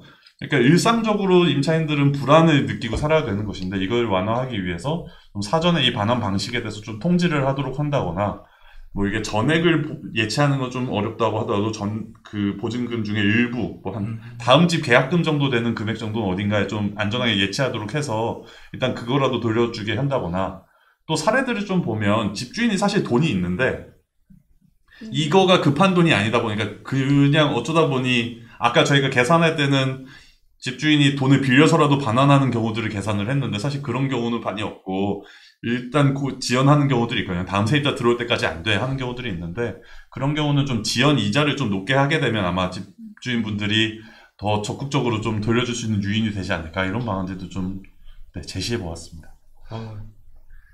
실제로 정부에서 박사님께서 이렇게 하신 거에서 지연 이자 이런 거는 정책적으로 시행을 했으면 좋겠네요. 아무튼 이게 임차인이 지금 주거 불안을 굉장히 많이 겪고 있는 상황이라고 합니다. 그렇게 생각을 합니다. 그 어느 때보다도 지금 과거보다도 훨씬 더 높은 변동성 상황에서 그런데 이제 우리 임차인들이 실제로 겪고 있는 것들이 이렇게 보증금 미반환에 의한 이런 불안감이 전부는 아닌 것 같아요. 실제로 저는 최근에 윤성진 박사님이 하신 연구를 이제 탐독합니다. 이렇게 보면서 하는데 특히 이게 이 같은 맥은 같이 하는데 조금 다른 이야기가 하나 있었어요. 어떤 거냐면은 불법 건축물 이야기. 최근에 언론에서 굉장히 많이 이렇게 나왔는데 사실 굉장히 이 저자한테 직접 이렇게 들으실 기회가 없으실 것 같아요. 그래서 이제 한번 여쭤보고 싶습니다. 이게 불법 건축물 임대에 관한 부분에 대해서 연구를 하셨는데요, 박사님. 네. 한번 좀 자세히 설명 한번 부탁드립니다. 네. 간략하게 설명을 드려볼게요. 그래서 이게 그 보증금 위반한 문제가 좀 경제적인 위험에 좀 집중이 된다면 불법 건축물 문제는 이런 물리적이고 이게 주거 생활을 하는 이런 것과도 연관되고 또 법적인 문제들도 좀 얽히는 것 같아요. 그래서 불법 건축물이라고 하면 건축법을 위반한 건축물을 말을 하는데요. 일반적으로 그런 근린 생활 시설을 집으로 사용하는 그 근생빌라나 뭐 이렇게 방을 무단으로 쪼개서 방 쪼개기 하는 경우나 아니면 베란다나 옥상 같은 거 증축하는 불법 증축 이런 게 불법 건축물에 해당합니다. 이게 사실 현행법에서 불법이라고 규정한 것인데요. 이게 이러한 불법 건축물도 주택으로 임대하는 데는 아무런 문제가 없다. 이런 것이 좀 문제다라는 생각 속에서 연구를 시작했고요. 그리고 그 임대하는 데 제한이 없기 때문에 그 건축법상에 위배되지만 그런 임대 수익을 노리고 불법 행위를 하는 사례가 점점 증가하고 있다. 그래서 제가 분석해보니까 다세대 주택에 거주하는 임차 가구의 한 27.8%, 연립주택 거주 임차 가구의 34.8%가 건물 어딘가에는 법적인 문제가 있는데 살고 계신 것으로 확인이 됩니다. 그래서 또 단속률이, 이게 단속된 것만인데요. 단속 안 된 것가 많다라는 것들을 보게 되면 아마 빌라나 이런 저층 주거지에서 집을 찾는 세입자분, 임차인분들은 대부분 이 집, 한 집 여러 군데 보잖아요. 집 찾을 때 불법 아닌 걸 찾기가 어려운 정도다라고 말씀하신 것들도 제가 들어봤습니다. 그리고 한편 여기서 발생하는 임대 수익을 제가 계산해보면 연간 한 7천억 수준에 이런 것이 자본들이 이것을 통해서 창출되고 있는 것이죠. 그래서 이렇게 그 임대 수익들은 발생하는데 여기에 거주하고 있는 세입자는 뭐 안전상에도 문제가 있고 위생상에서도 문제가 있고 또 면적들도 뭐 과도하게 좀 좁은 것들이 만들어진다거나 시설 측면에서도 좀 부족한 측면들이 나타나는 것다거나 좀 열악한 환경에 거주하게 되는 경우가 많고 또 보증금 대출도 안 되는 경우가 많고 그 보증보험이 가입이 안 되는 경우도 많고 또 여기서 전세 사기 겪으신 분들도 많아요. 이게 중첩으로 나타나는 거죠. 이 경우에는 사실 이 전세 사기 대책이라는 것이 이 집을 나라가 사주거나 본인이 사거나 하는 방식인데 이런 것들을 적용하는 게 쉽지가 않거든요. 그러니까 여러 가지로 요약해보면 임대인이나 공급자는 임대 수익을 목적으로 해서 이런 것들 양산하고 또 거기에 거주하시는 분들은 어딘가 취약한 집에 살게 되는 이런 구조가 계속 이루어지는 것이죠. 그러면 여기에서 이렇게 전세 사기 대상자가 그러면은 선정이 안 되는 건가요? 이렇게. 그러니까 피해 대상자로는 선정이 될 수가 있는데요. 쓸 수 있는 그 차림판에 네. 그러니까 제가 그거를 제가 살려고 하면 제가 이제 소유자가 되니까 이행강제금이나 이런 부담들을 다 떠안게 되니까 그게 사실 거의 이게 우선 매수권 사용하는 거 조금 어려운 상황이 되는 것이고요. 그리고 나라 LH 보고 그 매수해달라고 하기에는 LH 매수 기준은 좀 안 맞으니까 사기가 좀 어렵고 그래서 이게 국토부에서도 이걸 계속 고심하고 계신 것으로 알고 있습니다. 그래서 방안들이 필요한 상황입니다. 이게 되게 심각한 문제네요. 이게 불법 건축물. 네, 그래서 반지하도 우리가 이제 반지하 주거를 없애겠다라고 했잖아요. 근데 이미 반지하 중에 많은 부분이 근생으로 되어 있고 그 근생에 사시는 분들이 많아요. 그러니까 이걸 실질적 주거, 그러니까 집 아닌 집이 많이 유통되고 있는 상황이라서 우리가 주거 정책의 근간으로 생각하고 있는 그런 틀이 불법 건축물을 통해서 다 무너지고 있는 거죠. 그래서 저희가 그래서 여러 가지로 정책에 있어서 좀 틀을 유지하는 데 있어서의 좀 한계가 있다 이렇게 보고 있습니다. 그러면 박사님께서는 지금 이런 문제 제기를 이렇게 하셨는데 그럼 어떤 정책적인 방안에 대해서 생각을 하시는 게 있나요?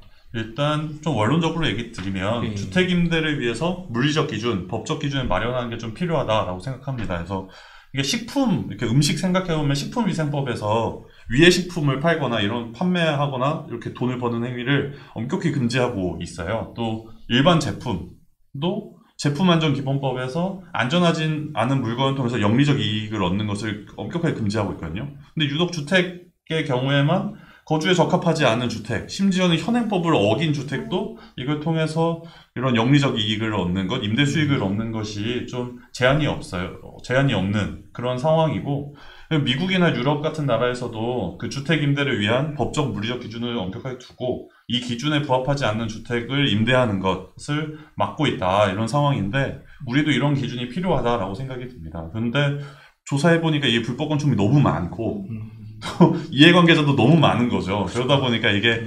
일거에하기 어려운 부분들도 있지 않을까라는 생각들도 하게 됐고 단계적으로 로드맵을 가지고 가는 게 필요할 거라고 보이고요. 단기적으로는 단속이나 조치를 좀 강화하고 또 이렇게 아까 말씀하셨던 것처럼 이런 전세 사기 가구 같이 거주 세입자들을 보호하는 이런 제도 설계가 좀 더 좀 머리에 맞대야 되는 시기가 아닌가 생각이 듭니다.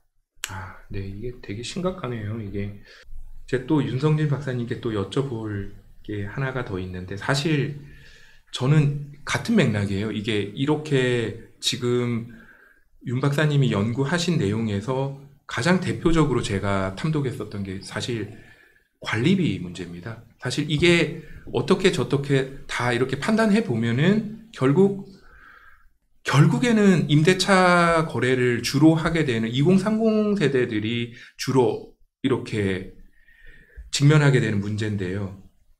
관리비 문제가 있지 않습니까? 한번 말씀 부탁드립니다. 제가 연구를 많이 한 게 아닌데 퍼레이드로 할 수 있게 기회 주셔서 너무 감사하다는 말씀 먼저 드리고요.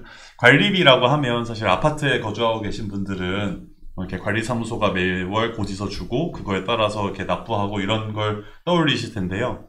사실 그런 방식이 아니고 원룸이나 다세대 뭐 이런 비아파트에서 그 임차인으로 살아가시는 분들은 계약할 때 집주인분하고 5만 원으로 합시다, 10만 원으로 합시다 이렇게 계약하고 매월 관리비 명목으로 5만 원, 10만 원 이렇게 납부하고 계신 경우들이 있어요. 이 경우에는 사실 뭐 아파트 이런 것처럼 세부적인 비목이나 아니면 이것이 내역이나 이런 것들이 나오지 않기 때문에 사실 이게 뭐 깜깜이 관리비다 혹은 뭐 제2의 월세다 이러한 뭐 비판들이 있는 것들이 사실이죠. 근데 저희가 임대차법이 개정된 이후에 뭐 계약갱신 청구권이랑 전월세 인상률 제한을 회피한다거나 아니면 임대차 신고제를 회피한다거나 하는 방법으로 이 월세를 그냥 낮추고 관리비를 높이는 방식으로 그냥 회피하는 꼼수들이 좀 많이 발견된다라는 것이고요. 그래서 월세가 임대차 신고제 회피할 수 있는 한 29만 원인데 관리비는 105만 원 뭐 이런 사례들이 좀 확인되는 거죠. 이게 좀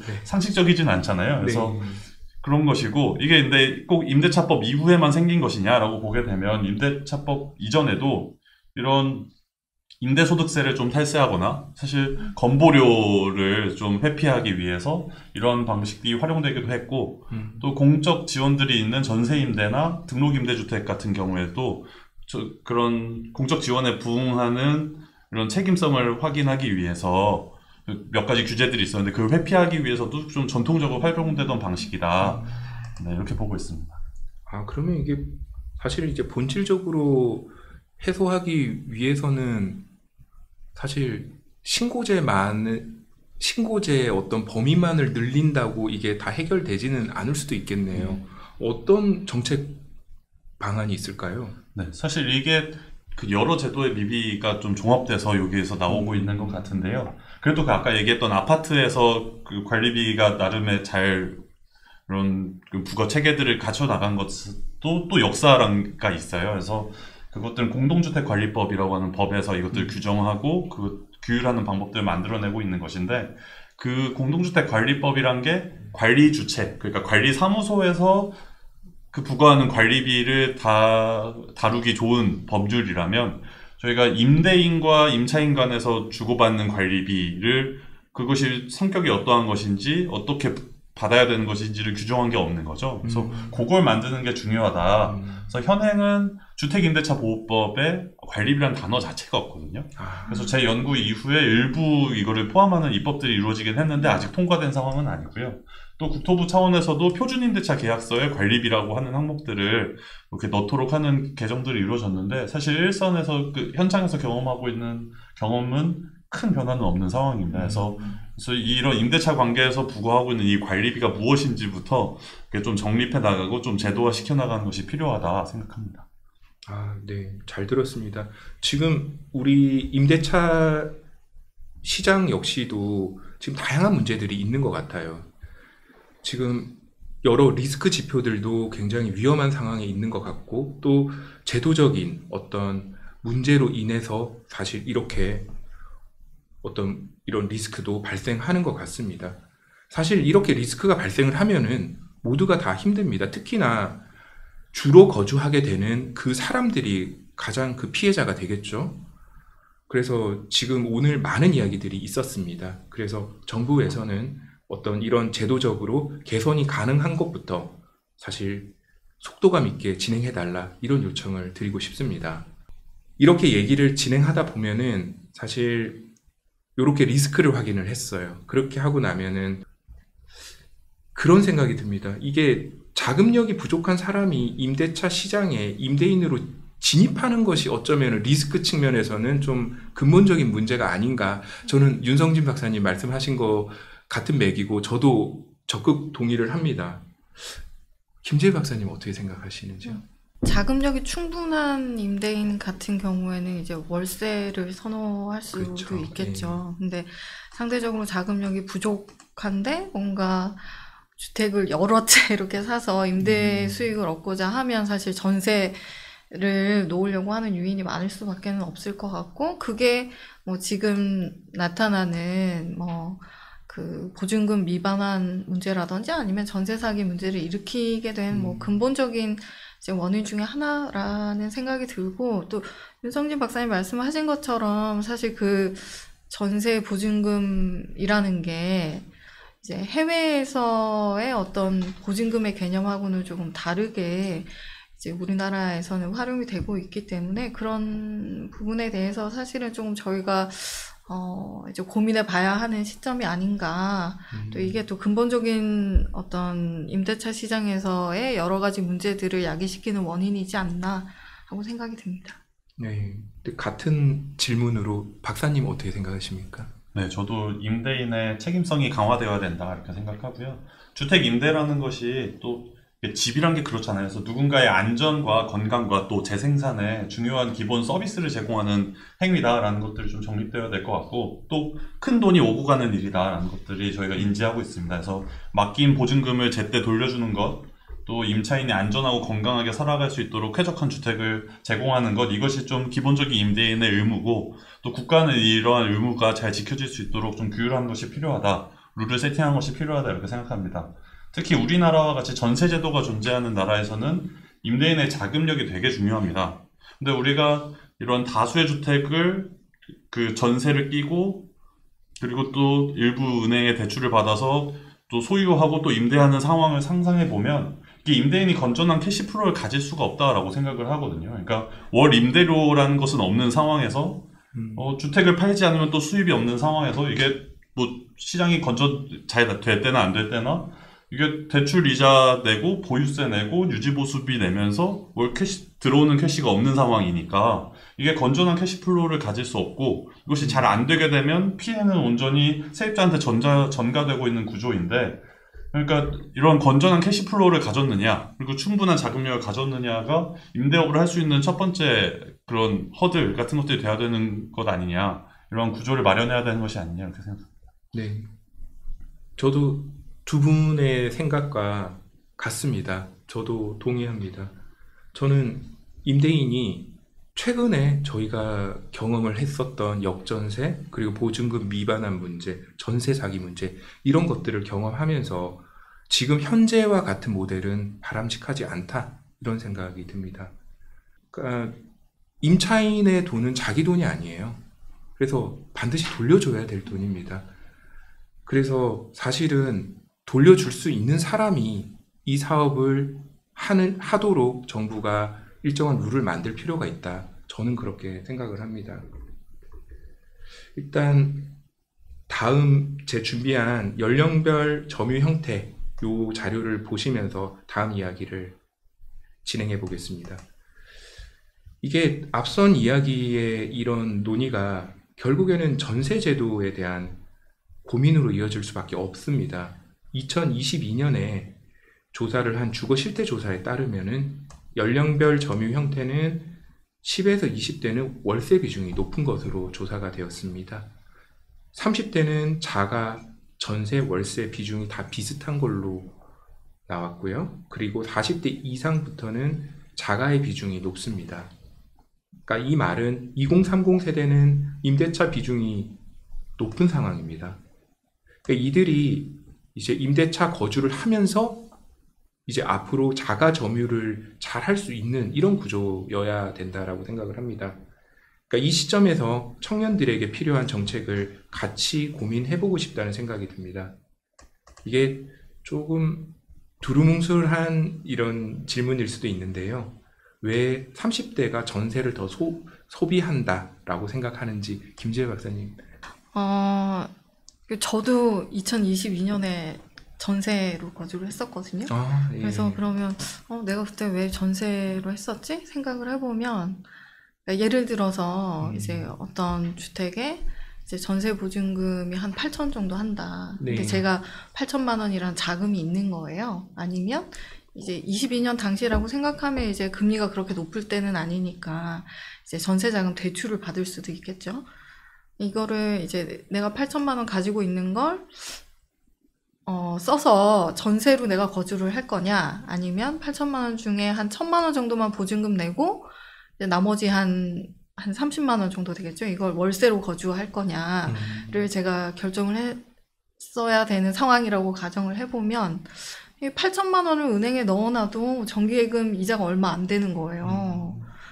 그래서 그러면은 내가 매월 이거를 정기예금에 넣고 월세 30만 원을 내느니 얘를 가지고 그냥 전세 보증금으로 쓰면 훨씬 주거비를 이렇게 절약할 수 있겠다 이런 생각이 든 거죠. 그래서 이제 저도 당시에 월세보다는 전세로 거주를 했었고 뭐 이것처럼 이제 최근에는 대출금리나 이제 정기예금 금리가 조금 상승하긴 했지만 이제 전반적으로 봤을 때는 사실 정기예금이나 대출금리가 그동안 계속 저금리 수준에 있었기 때문에 이제 주거 비용 측면에서 봤을 때 이제 청년층이 월세에 거주하는 것보다는 전세로 거주하는 게 훨씬 더 저렴했기 때문에 월세보다는 전세 비중이 더 높은 게 아닌가 하는 생각이 좀 드네요. 제가 상상으로 얘기해달라고 했는데 네. 구체적인 본인의 경험에 이야기를 해주셔서 네, 맞습니다. 이게 수요자 입장에서는 이 월세보다 전세가 훨씬 더 저렴하기 그죠, 때문에 네. 선호되는 구조인 것 같아요. 네. 그런데 특이한 거는 공급자도 전세가 선호되는 구조라고 생각이 되는데 어떻게 네. 생각하세요? 네. 실제로 이제 임대인 같은 경우에 임대 소득세를 내게 되어 있는데 이제 월세 수입이 없는 이제 전세로 놓게 되면 사실 그게 세 채 이상이어야 이제 임대 소득세를 그죠, 내게 그죠. 되어 네. 있거든요. 그러면 당연히 임대인 입장에서는 이제 월세 소득이 없는 전세로 놓는 게 훨씬 더 유리하겠죠. 아무래도 세금을 적게 내게 되니까. 그리고 또 하나는 이제 그 금액적인 측면에서 봤을 때도 이제 동일한 임대차라고 하면 전세일 때 간주 임대료가 훨씬 더 저렴하기 때문에 월세보다는 이제 전세를 더 이렇게 선호하게 되는 임대인 측면에서의 그런 제도적인 요인이 있는 거죠. 그러니까 결국에는 우리나라에 지금 전세가 계속 유지될 수 있는 게 수요자 그리고 공급자 모두에게 선호될 수 있는 그렇죠. 이런 구조가 있었던 네. 거네요. 결국 그런데 이렇게 소비가 된 게 우리가 앞선 이야기에서 리스크가 엄청나게 많이 터졌으니까 이런 측면에서는 저는 또 윤성진 박사님께 질문을 드릴 수밖에 없어요. 전세와 월세 그러면 균형을 맞추도록 어떤 제도 개선 필요하냐? 왜냐하면 월세 같은 경우에는 조금은 수요자도 덜 선호되는 것 같고 공급자도 조금 덜 선호되는 것으로 들었어요. 그러면은 이게 균형을 밸런스를 좀 맞출 필요가 있지 않느냐 이렇게 질문 좀 드리고 싶습니다. 네, 저도 동의합니다. 그래서 필요하다고 생각이 되고 과거에는 이게 전세 대출이라는 게 없었던 상황을 생각해 보면 그래도 전세는 그래도 목돈을 모은 사람들이 선택할 수 있는 또 자가로 이행할 확률이 되게 높은 그러니까 월세보다는 훨씬 안정적인 이런 점유 형태로 인식이 되었습니다. 그래서 그런 월세로 거주하는 사람들을 좀 정책적 지원으로 또 전세로 거주할 수 있도록 해주는 측면들이 또 정책적으로도 좀 선호됐던 것 같아요. 그래서 그런 기조 속에서 뭐 버팀목 대출 같은 전세자금 지원도 좀 확대하고 전세 임대도 늘리고 뭐 그렇게 된 거죠. 그래서 그 결과 뭐 월세로 살아가는 데 있어서 지원받을 수 있는 정책은 또 제한적인데 오히려 전세로 살아가는 데 있어서는 정책적 지원들도 더 많았던 것 같고 아까 말씀해 주셨던 그러한 이런 그 세제적인 것들에서도 좀 유리했었던 것 같은데요. 근데 이러한 정책 방향이 이런 효과가 있었는지에 대해서는 또 다시 생각해 볼 필요가 있을 것 같아요. 그래서 이런 아까 오히려 자가 소유 측면에서도 이게 그 전세 보증금의 한 70-80%가 대출인 상황에서 그걸 받도록 한 것이 자가 소유 확률이 높아졌느냐 그것도 잘 모르겠고 오히려 앞서부터 계속 얘기했었던 뭐 전세를 통한 리스크들 전세 사기나 보증금 위반할 리스크가 커지는 것들도 그렇고 또 갭 투기를 조장하는 측면들이 있기 때문에 오히려 주택 시장을 과열시키게 되면 오히려 재가살 확률도 좀 더 떨어질 수도 있잖아요. 그래서 그런 부분들 그리고 일부 생각해보면 집주인에게 월세로 내던 거를 조금 더 싸게 은행에다가 이자로 내는 것이 좀 효과라면 효과일 텐데 이거는 임대료 보전의 효과라고 볼 수 있기 때문에 이거는 오히려 월세 지원 정책이나 이런 것들을 통해서도 가능하지 않나라는 생각들이 듭니다. 그리고 이게 결국은 그 전세 대출 방식으로 지원하는 게 금융을 위한 지원인데 이거는 오히려 대출 상환 능력이 있는 분들에게 우선적으로 이런 접근성이 좀 가능해지는 것이고 아주 취약해서 상환 능력이 없으신 분들은 이걸 제도에 접근하기가 어려운 측면들이 있거든요. 그리고 이걸 정부가 좀 더 지원을 해서 그걸 가능하게 해주게 되면 대출 상환 능력이 없는 이들에게 대출한 상황이 돼서 또 금융상의 문제가 터지는 문제들도 있습니다. 그래서 이러한 측면들을 종합적으로 고려하면 월세를 전세로 바꿔주는 정책보다는 월세 자체에 지원하는 방식이 또 효과적인 게 아닌가 이렇게 생각하고 있습니다. 네, 저도 적극 동의합니다. 지금 우리나라에서는 이제 전반적으로 제도가 전세 유리하도록 이렇게 구축이 되어 있어요. 사실 이 균형을 좀 맞출 필요가 있다라는 생각이 듭니다. 이제 어떤 균형을 맞추는 거에 대해서는 이제 두 분이 말씀해 주신 거에 저는 동의를 합니다. 그리고 제가 한 가지 더 이야기하고 싶은 거는 그렇습니다. 이제 월세세 공제 기준 자체가 지금 현재 7천만 원까지입니다. 사실 굳이 이럴 필요가 없을 것 같아요. 그러니까 기준을 좀 상향해서 실제로 맞벌이를 하는데 월세를 살 수 있잖아요. 이런 경우들이 있을 수 있어요. 그리고 지금 우리나라가 전반적으로 이제 고물가 상황이 지속되면서 또 소득 상승의 압력도 있고 해서 또 어쩔 수 없이 소득을 올려줬다라고 하면은 또 아슬아슬하게 넘어버리면은 사실 이런 사람들은 이제 가령 7천만 원이 아니라 7,100만 원이다. 이제 가계 소득이 이런 사람들은 어떤 선택을 하느냐. 결국에는 월세를 소비하는 것이 훨씬 더 나을 수 있는데 그 대출받아서 전세를 소비할 수가 있어요. 이게 굉장히 전세를 소비할 수 있는 이런 구조를 만들어 놨다라는 생각이 들어서 이제 월세 세액 공제 기준을 좀 상향해서 이런 균형을 좀 맞춰줄 필요가 있다라는 생각을 저는 합니다. 정부에서 이제 뭐 청년이나 뭐 신혼부부, 최근에 뭐 신혼부부 신생아 특례 같은 경우에는 이제 부부 합산 1억 3천까지인가 소득 기준을 완화했잖아요. 근데 그런 뭐 이렇게 정부에서 정책 대상으로 하고 있는 계층별에 이제 현재 뭐 소득 기준이 어떻게 되어 있는지 이런 것들을 조금 고려해서 이제 박준백 박사님 말씀하신 그런 뭐 월세세 공제 같은 부분도 조금 조정할 여지는 충분히 있을 것 같아요. 그리고 이게 뭐 말씀하신 것처럼 사실 이렇게 선형 구조가 아니고 딱 기준점이 정해져 있고 거기서 10,000원이라도 초과하면 사실은 혜택을 받을 수 없는 거니까 이제 이런 부분을 조금 조정을 해서 이제 뭐 임차인 입장에서도 그리고 임대인 입장에서도 전세나 월세가 좀 무차별한 어떤 수준으로 좀 제도를 좀 개선을 하고 거기에서 뭐 세부적인 각각의 상황에 따라서 이제 협의를 해서 뭐 전세나 월세로 이제 결정하는 구조가 되는 게 바람직하지 않을까 생각이 드네요. 네, 저도 동의합니다. 진짜요? 네, 잘 들었습니다. 사실 청년들이 이제 2030 시기에 이제 과도한 지출을 하면서 주거하는 경향이 있어요. 그리고 이제 전세 사기 문제 이런 것들에도 좀 쉽게 노출이 되는 것 같고 사실 이렇게 돌이킬 수 없는 상황까지 갈 수도 있습니다. 이제 그래서 좀 제도적으로 이렇게 리스크를 키우는 방향은 좀 지양해야 된다 이런 생각을 해봅니다. 이제 오늘 준비한 내용에서 마지막 주제입니다. 대출입니다. 저희가 대출에 대해서는 사실 할 얘기가 많지만은 아주 컴팩트하게 이제 하나의 주제만 이야기를 하고 마무리를 하려고 합니다. 이제 2030 청년들은 지금 소득이 이제 부족합니다. 그렇기 때문에 이제 대출을 많이 받아서 주거하는 경향이 있어요. 그래서 이제 사실은 시장에 형성되어 있는 주택 가격이 아니면 전세나 월세 가격이 좀 저렴하면 대출을 적게 받거나 아니면 내 돈 가지고서 할 수가 있는데 너무 비싸기 때문에 대출을 받는 거잖아요. 그렇기 때문에 사실 저희가 이 주제를 얘기하려고 하는 게 지난주부터 스트레스 DSR이 시행이 됐습니다. 그래서 대출 환경이 안 좋아졌는데 이 스트레스 DSR이 청년 주거에 어떤 영향을 미칠까요, 박사님? 어려운 얘기입니다만. 네.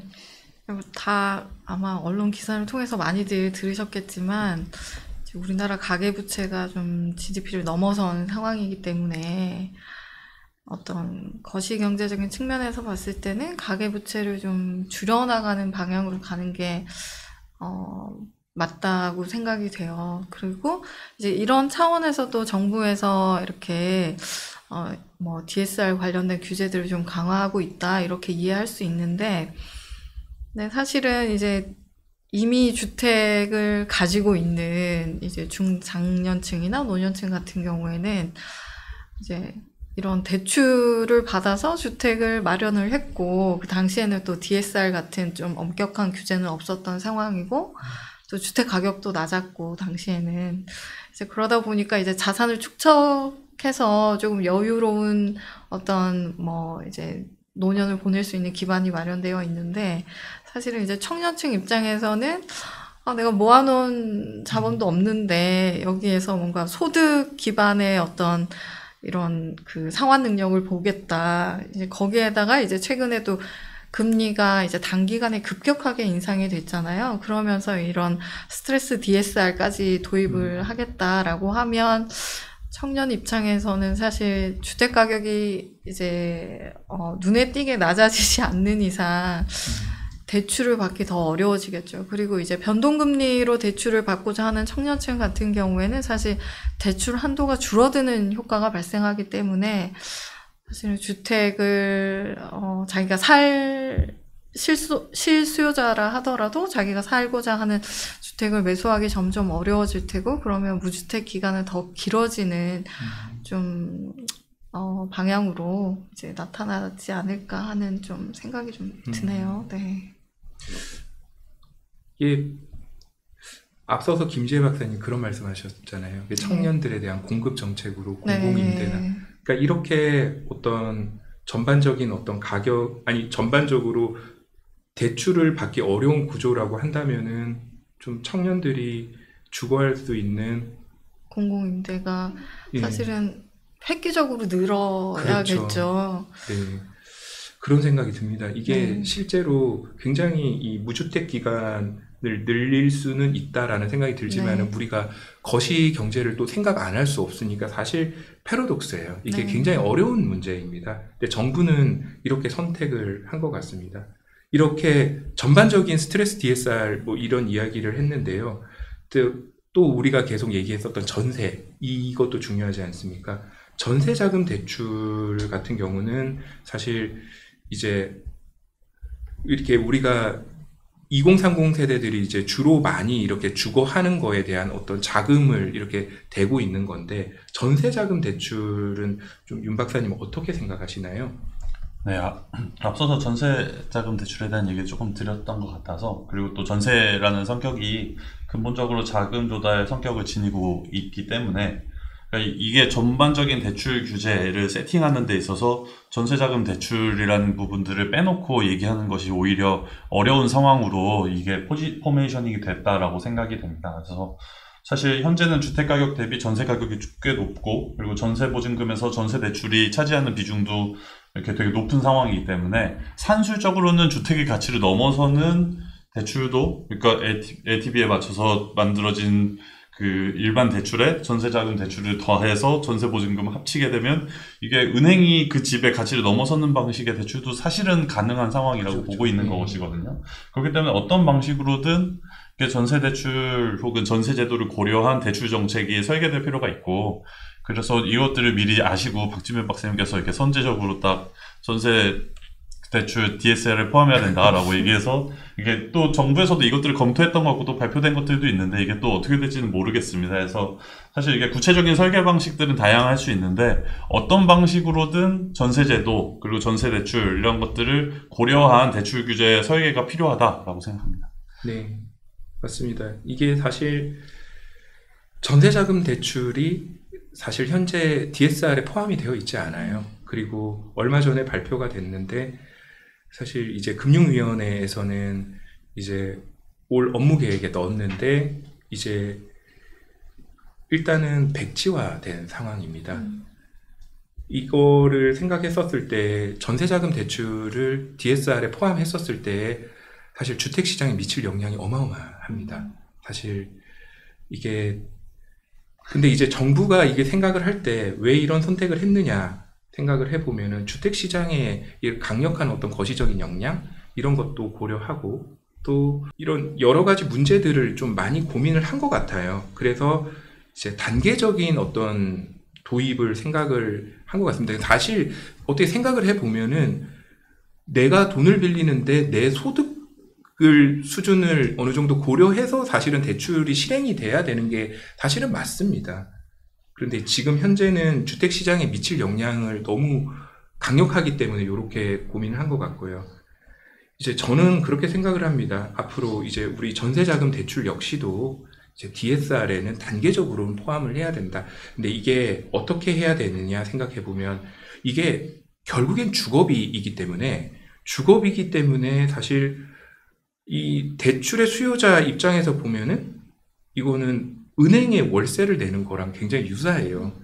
그렇기 때문에 이 부분도 어느 정도 좀 고려를 하고 시장에 미칠 영향이 굉장히 크기 때문에 좀 단계적으로 좀 로드맵을 그려가면서 이렇게 갔으면 좋겠습니다. 굉장히 어려운 문제입니다, 이게.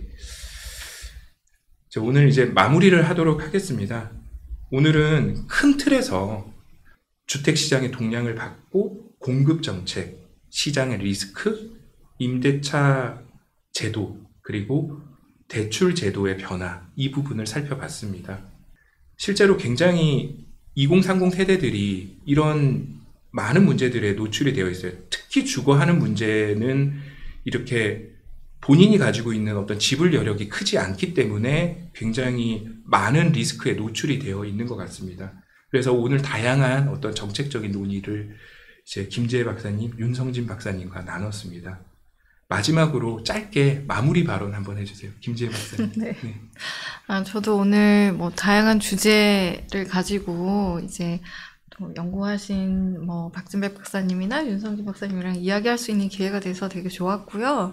또 특히나 이제 윤성진 박사님이 되게 이렇게 열정적으로 이제 연구하셨던 뭐 불법 건축물이나 관리비 관련된 연구에 대해서도 조금 이렇게 깊이 있게 볼 수 있는 시간이 돼서 되게 유익했던 것 같습니다. 네.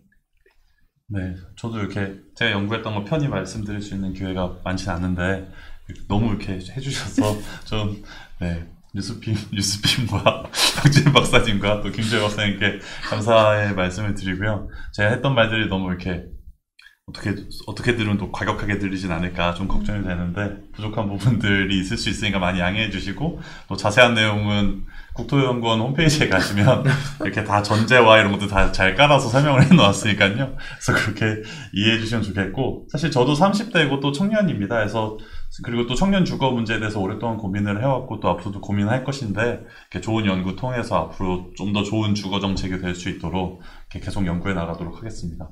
네, 감사합니다. 네, 오늘 두 분 이렇게 참여해 주셔서 정말 감사하고요. 우리 회사에서 또 만나서 열심히 같이 연구합시다. 오늘 수고하셨습니다. 네, 고생하셨습니다. 고생하셨습니다. 네.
안녕하세요. 싱어송라이터 안현입니다. 뉴스핌 공개 오디션 히든 스테이지 개최를 진심으로 축하드립니다. 많은 분들께서 꿈을 모락모락 피우는 그런 자리가 되었으면 좋겠습니다. 저도 멀리서나마 응원하고 있을게요. 여러분 안녕하세요. 홍대 자이언트홈픽업의 신현이신 가트현이가 신현이입니다. 반갑습니다. 종합뉴스통신사 뉴스핌에서 주최한 히든 스테이지에 참여하신 여러분들을 응원합니다. 여러분들 원하는 결과 꼭 얻으시기를 응원합니다. 여러분 화이팅! 안녕하세요. 범준입니다. 종합뉴스통신사 뉴스팀이 주최하는 히든 스테이지에 참여한 여러분들을 응원합니다. 좋은 결과 있기를 바라겠습니다. 안녕하세요. 김상민입니다. 뉴스핌의 공개 오디션 히든 스테이지 개최를 정말 진심으로 축하드립니다. 지난해 심사위원으로 참여해서 실력 좋은 싱어송라이터, 아티스트들을 만날 수 있어서 기뻤는데 이번 히든 스테이지에서도 좋은 아티스트들이 많이 발굴됐으면 하는 바람이고요. 이번 히든 스테이지가 많은 싱어송라이터들의 그 꿈을 피울 수 있는 좋은 장이 됐으면 좋겠습니다. 저도 정말 같이 응원하겠습니다. 안녕하세요. 레이즈먼입니다. 종합뉴스통신사 뉴스핌이 주최하는 히든 스테이지에 참여한 여러분을 응원합니다. 안녕하세요. The Loud Hot Crazy, the best voice of rock and roll. Crackshot, yeah! 종합뉴스통신사 뉴스핌이 주최하는 히든 스테이지에 참여한 여러분 응원합니다. 좋은 결과 있기 바라요. 화이팅! 안녕하세요. PD 출신의 노래 채집가 주철환입니다. 제가 평소에 좋아하는 말이 있어요. 음악은 우리를 만나게 한다. 지금 히든 스테이지에서 미래의 어떤 음악인을 꿈꾸고 이미 또 준비된 역량을 갖춘 그런 젊은이들이 전 세계를 향하여 열린 그런 스테이지에서 대활약할 것을 믿어 의심치 않습니다. 다시 한번 여러분들의 미래를 응원합니다. 저는 가수 여행 스케치의 리더이자 또 싱어송라이터인 루카라고 합니다. 반갑습니다. 뉴스팀이 주관하는 히든 스테이지 많이 참석해 주시고 응원해 주시고 더 중요한 거는 상금에 눈 멀지 말고요. 여러분들의 새로운 레퍼런스와 또한 성장해 나가는 하나의 과정이 되기를 소망합니다. 안녕하세요. 싱어송라이터 제주소년의 박경환입니다. 종합뉴스통신사 뉴스핌에서 주관하는 싱어송라이터 발굴 경연대회가 이렇게 새롭게 있다고 해서 독려 및 소개해드리려고 합니다. 히든 스테이지라는 경연인데요. 또 음원 발매 등 여러 가지 혜택이 있다고 합니다. 많은 뮤지션 분들이 참여하셔서 꿈을 펼치시는 기회가 됐으면 좋겠습니다. 안녕하세요. 저는 타카피에서 노래하는 김재국이라고 합니다. 히든 스테이지. 여러분들 꽁꽁 숨어있지 마시고요. 나오셔가지고 기량을 마음껏 발휘하길 바랍니다. 반갑습니다. 노래하는 강화달리입니다.